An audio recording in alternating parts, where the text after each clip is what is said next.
أعوذ بالله من الشيطان الرجيم. بسم الله الرحمن الرحيم. اقترب للناس حسابهم وهم في غفلة معرضون ما يأتيهم من ذكر من ربهم محدث إلا استمعوه وهم يلعبون لاهية قلوبهم وأسروا النجوى الذين ظلموا هل هذا إلا بشر مثلكم أفتأتون السحر وأنتم تبصرون قال ربي يعلم القول في السماء والأرض وهو السميع العليم. لوگوں کے لیے ان کے حساب کا وقت قریب آ پہنچا ہے اور وہ ہیں کہ غفلت کی حالت میں منہ پھیرے ہوئے ہیں. جب کبھی ان کے پروردگار کی طرف سے نصیحت کی کوئی نئی بات ان کے پاس آتی ہے تو وہ اسے مذاق بنا بنا کر اس حالت میں سنتے ہیں کہ ان کے دل فضولیات میں منہمک ہوتے ہیں اور یہ ظالم چپکے چپکے ایک دوسرے سے سرگوشی کرتے ہیں کہ یہ شخص یعنی محمد صلی اللہ علیہ وسلم تمہیں جیسا ایک انسان نہیں تو اور کیا ہے؟ کیا پھر بھی تم سوچتے بوجھتے جادو کی بات سننے جاؤ گے؟ پیغمبر صلی اللہ علیہ وسلم نے جواب میں کہا کہ آسمان اور زمین میں جو کچھ کہا جاتا ہے میرا پروردگار اس سب کو جانتا ہے. دوسرے وہ سب کو جانتا ہے، وہ ہر بات سنتا ہے، ہر چیز سے باخبر ہے. سورہ انبیاء کی 1 سے لے کر 4 نمبر تک کی آیات آپ کے سامنے پڑھی گئی ہے اور الحمدللہ کل اس سورت کا آغاز ہوا تھا سورہ انبیاء کا. اس سورت کے اندر کل ذکر کیا گیا کہ 112 آیات اور 7 رکوع ہیں اور اس سورت کے اندر 17 انبیاء کرام علیہم السلام کے حالات کو بیان کیا گیا ہے.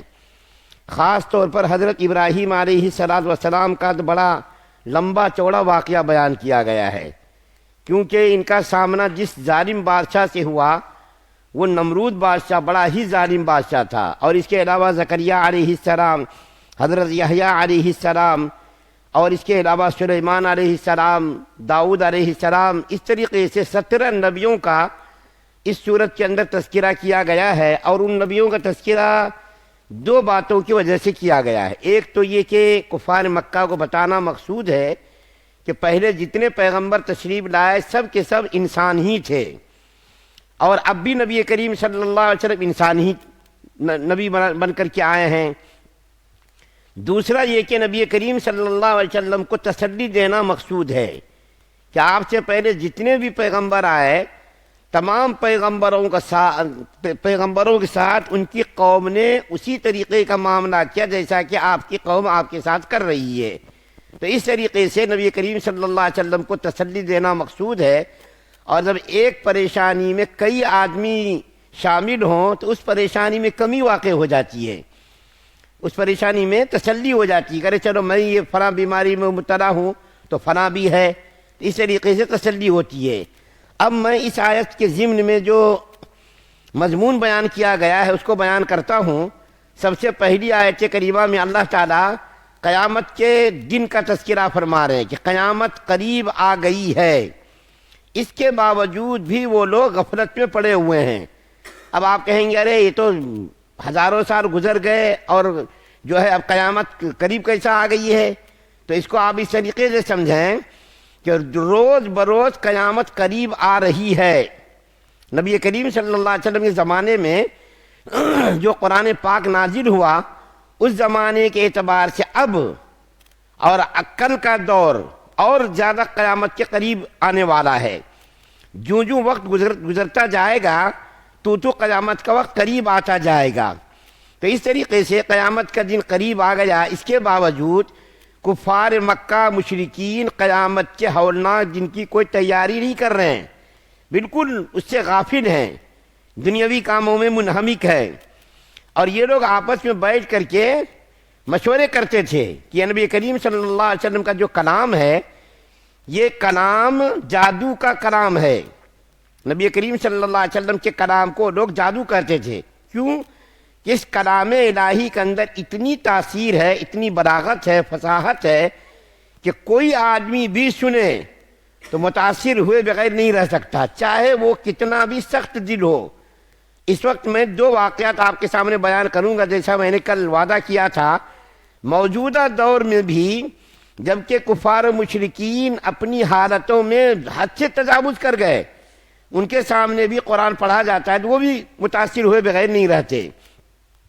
تو نبی کریم صلی اللہ علیہ وسلم کے خلاف وہ لوگ آپس میں بیٹھ کر کے سرگوشیاں کرتے، مشورہ کرتے اور آپس میں بات کرتے تھے کہ یہ کلام الہی نہیں ہے، یہ نبی کریم صلی اللہ علیہ وسلم کا جادو ہے، جو سنتا ہے اس کا دیوانہ بن جاتا ہے، اس کا دیوانہ بن جاتا ہے اور اس کو قبول کرنے کے لیے تیار ہوتا ہے۔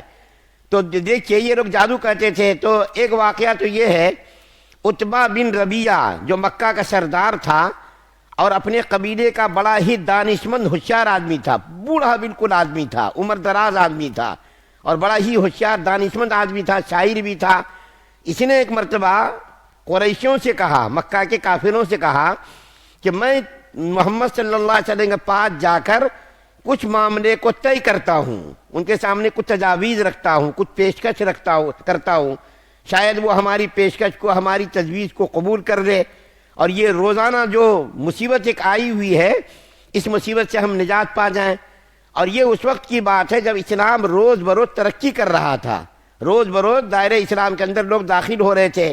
حضرت حمزہ رضی اللہ تعالیٰ عنہ بھی قبول اسلام کر کے اسلام کے اندر داخل ہو چکے تھے۔ تو وہ لوگ نبی کریم صلی اللہ علیہ وسلم کے پیچھے لگے کہ ان کو دولت کا، مال کا، عورت کا، ساری چیزوں کا لالچ دے کر کے ان کو اس سے روکنا چاہیے۔ چنانچہ عتبہ بن ربیعہ نے کہا کہ میں جا کر کے بات کرتا ہوں۔ نبی کریم صلی اللہ علیہ وسلم خانہ کعبہ کے صحن میں بیٹھے ہوئے تھے۔ عتبہ بن ربیعہ آیا اور آ کر کے نبی کریم صلی اللہ علیہ وسلم سے کہنے لگا، بھتیجے تم سے تمہاری قوم کو، ہماری قوم کو بڑی امیدیں وابستہ تھیں، تم سے ہم نے بڑی امیدیں وابستہ کر رکھی تھیں، تم بڑے اچھے ہو، بڑے اچھے باپ کے بیٹے ہو، اچھے خاندان سے تمہارا تعلق ہے، حسب نسب بھی تمہارا اچھا ہے، لیکن چند دنوں سے تم نے ایک ایسے فتنے میں مکہ کے لوگوں کو مبتلا کر دیا ہے جس سے ایک ہیجانی کیفیت طاری ہو گئی ہے۔ مکہ کے اندر ایک اختلاف اور انتشار پیدا ہو گیا ہے، باپ بیٹے کے درمیان اختلاف ہو گیا، بیوی شوہر کے درمیان اختلاف ہو گیا، ماں بیٹے کے درمیان اختلاف ہو گیا۔ تم نے یہ کیفیت جو پیدا کر دی ہے، میں کچھ آپ کے سامنے تجویز رکھنے کے لیے آیا ہوں تاکہ یہ کیفیت اور یہ ہیجانی کیفیت دور ہو جائے اور سب مکہ کے اندر مل جل کر کے رہیں۔ اور وہ کیا ہے؟ وہ یہ ہے کہ میں آپ کے سامنے چند تجاویز رکھتا ہوں، آپ ان میں سے کوئی تجویز قبول کر لو تو اس سے جو ہے یہ فتنہ ختم ہو جائے گا۔ تو نبی کریم صلی اللہ علیہ وسلم نے فرمایا کہ اچھا ٹھیک ہے، تم کہو کیا کہتے ہو۔ تو عتبہ بن ربیعہ نے کہا کہ محمد صلی اللہ علیہ وسلم اگر آپ کو حکومت کی خواہش ہے تو آج سے مکہ کے لوگ آپ کو اپنا حکمراں ماننے کے لیے تیار ہیں، آپ کو اپنا حاکم بنانے کے لیے، بادشاہ بنانے کے لیے تیار ہیں۔ اور اگر آپ کو خوبصورت لڑکی سے شادی کرنے کی خواہش ہے تو مکے کے اندر ایک سے ایک حسب نسب والی عورت ہے، اس کے ساتھ ہم آپ کا نکاح کر دیں گے۔ اور اگر آپ کو دولت کی خواہش ہے تو مکے کے سب تمام لوگ مل کر کے آپ کے قدموں میں اتنی دولت نچھاور کر دیں گے کہ سب سے زیادہ مالدار آپ ہو جائیں۔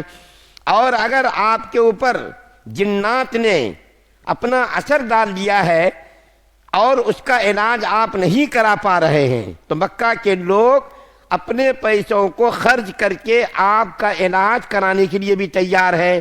کسی جادوگر نے جادو کر دیا ہے تو اس کا علاج کرانے کے لیے بھی تیار ہیں۔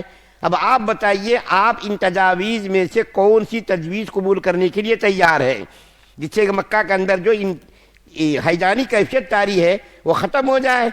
باپ بیٹے کے درمیان، بھائی بھائی کے درمیان جو اختلاف اور انتشار پیدا ہو گیا، اور آپ جو ہے ہمارے بڑوں کو، جو گزرے ہوئے لوگ ہیں ان کو گمراہ کہتے ہو، جہنمی کہتے ہو، ہمارے بتوں کی مخالفت کرتے ہو اور جو ہے برائی سے اس کو یاد کرتے ہو، تو آپ بتائیے ان میں سے کوئی تجویز آپ کو منظور ہے؟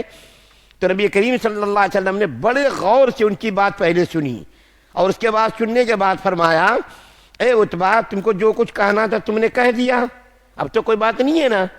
تو عتبہ نے کہا کہ نہیں، اب کوئی بات نہیں ہے، جتنی باتیں کہنی تھی وہ میں نے کہہ دی۔ نبی کریم صلی اللہ علیہ وسلم نے فرمایا کہ اب میری بات سنو، اب میری بات سنو تم۔ چنانچہ نبی کریم صلی اللہ علیہ وسلم نے بسم اللہ الرحمن الرحیم پڑھی اور پڑھ کر کے سورہ حامیم سجدہ کی تلاوت کرنی شروع کی، یہاں تک کہ کئی رکوع تک آپ نے یہ سورت پڑھی. سجدے کی آیت آئی تو آپ نے سجدہ کیا. پہلی قوموں کے احوال کو آپ نے پڑھ کر کے سنایا، قوم عاد کا، قوم سمود کا. تو عتبہ بن ربیعہ چونکہ اہل زبان تھا، عربی سمجھتا تھا، نبی کریم صلی اللہ علیہ وسلم کے منہ پر انہوں نے ہاتھ رکھ دیا کہ کہیں ایسا نہ ہو کہ جو ہلاکت خیز عذاب پہلی قوموں پر آیا ہے، کہیں ایسا نہ ہو کہ ہمارے اوپر بھی عذاب آ جائے. اس کے بعد عتبہ بن ربیعہ نے ہاتھ کو پیچھے کر لیا اور نبی کریم صلی اللہ علیہ وسلم کی بات بڑے ہی غور سے، بڑی ہی توجہ سے سنی.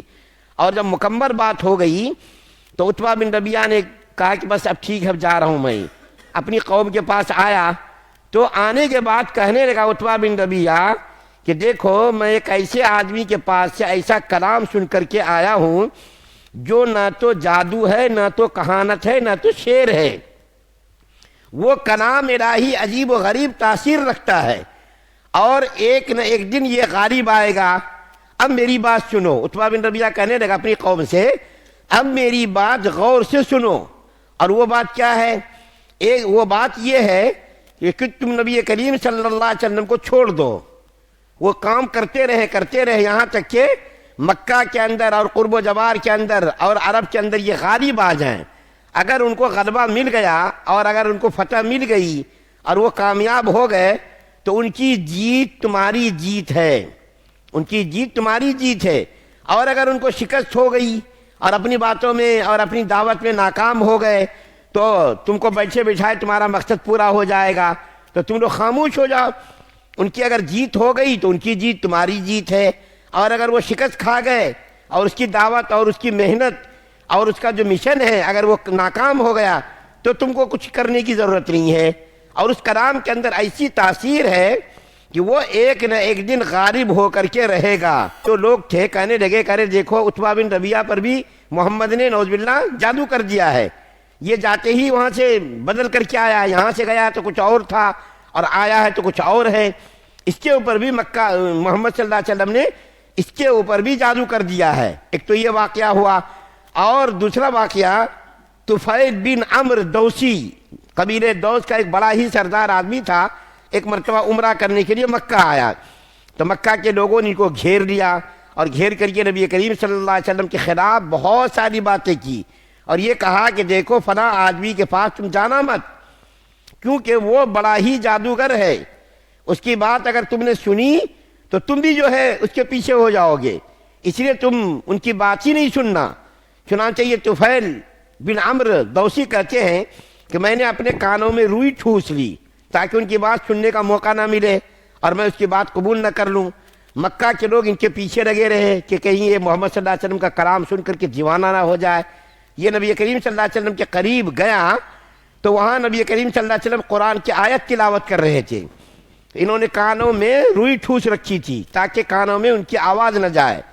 لیکن دوسرے دن یہ کہنے لگا کہ میں عقلمند آدمی ہوں، ہوشیار آدمی ہوں، شاعر آدمی ہوں، میں کو پاگل دیوانہ تو نہیں ہوں.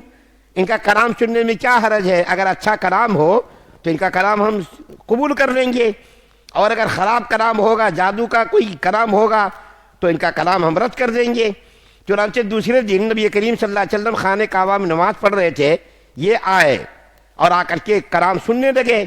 جب نبی کریم صلی اللہ علیہ وسلم نماز مکمل کر کے گھر تشریف لے جانے لگے تو یہ بھی پیچھے پیچھے گیا اور جا کر کے کہنے لگا کہ محمد صلی اللہ علیہ وسلم میں نے آپ کا کلام سنا، یہ کلام ایک عجیب و غریب مٹھاس اس کے اندر ہے، عجیب و غریب تاثیر اس کے اندر ہے.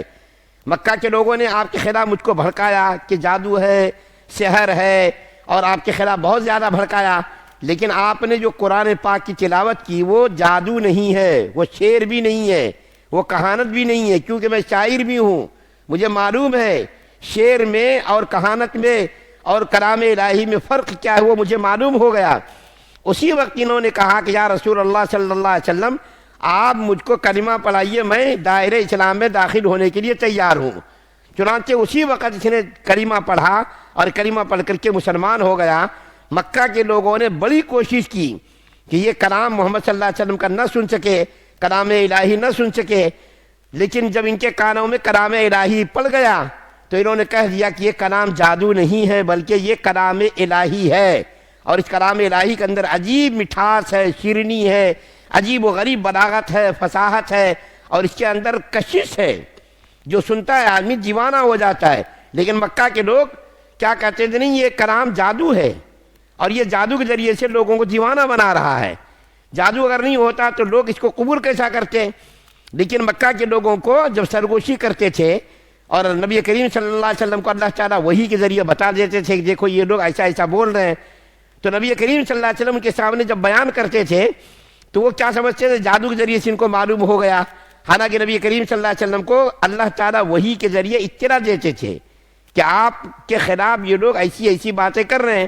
تو نبی کریم صلی اللہ علیہ وسلم کو اسی حال کو بیان کیا ہے کہ یہ لوگ آپس میں سرگوشی کرتے ہیں، آپ جو کلام پڑھتے ہیں اس کو کلام الہی سمجھنے کے بجائے کلام بشر تصور کرتے ہیں، اور یہ کہتے ہیں کہ جادوگر جادو ہے اور یہ کلام الہی نہیں ہے۔ ان کا یہ سوچنا اور ان کا یہ کہنا کہ یہ انسان نبی بن کر کے کیوں آیا، فرشتہ نبی بن کر کے کیوں نہیں آیا، اور یہ آپس میں سرگوشیاں کرتے ہیں، اس طریقے سے اللہ تعالیٰ وحی کے ذریعے ہمارے نبی کو اطلاع دیتے تھے یہ لوگ ایسی ایسی باتیں کر رہے ہیں۔ اللہ سے دعا اللہ ہم سب کو سننے سے زیادہ عمل کی توفیق عطا فرمائے۔ سبحان اللہ و بحمدہ، سبحان